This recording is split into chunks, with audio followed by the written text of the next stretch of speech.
Welcome to Saqib YouTube channel थगस। Hello guys, अस्सलाम वालेकुम।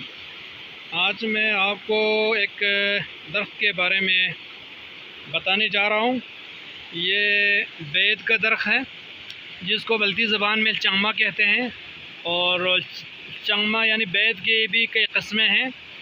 एक इस कस्म का बेद है, इसको ब्रुखचंग कहते हैं, और ये सेलचंग है, और वो जहाँ पे दूर नज़र आ रहा है उसको नखचंग कहते हैं।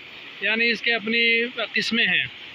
तो ये जो दरख्त है ये छोटा सा पौधा है। अभी जब ये बड़ा हो जाएगा तो ये बहुत बड़ा बेद का दरख्त बन जाएगा, और इससे लोग बलियाँ बना के घरों की छतों पे लगाते हैं।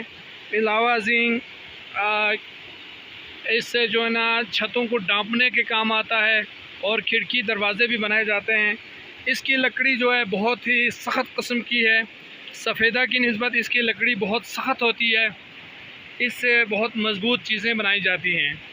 और ये जो है इसके जो पत्ते हैं इसको भिगो के मुख्तलिफ़ बीमारियों के लिए इलाज किया जाता है, बीमारियों का।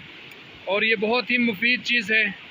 ये जो है ऑक्सीजन भी बहुत ज़्यादा फराहम करता है, और इसके जिसामत भी जब बड़े हो जाते हैं, बहुत बड़े हो जाते हैं, जैसे सामने नज़र आते हैं, ये जो जितने दरख्त हैं इनमें ज़्यादातर बेद के दरख्त हैं। तो ये बहुत ही मुफीद दरख्त है। तो इसके जो है आप काट के भी पौधे उगा सकते हैं, लगा सकते हैं पौधे, और इसकी छोटी बीज भी होती है। अमूमन लोग इसके पौधे काट के शाखों को ज़मीन में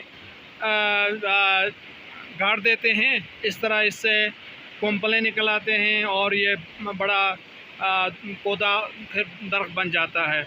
बहुत ही मुफीद किस्म का ये दरख्त है। इसको बेद कहते हैं उर्दू में, और बल्ती में इसको चामा कहते हैं। तो इंशाल्लाह आपको साकिब थगस चैनल पर इस तरह की बहुत सारी वीडियोस क्लिप आपको मिलते रहेंगे।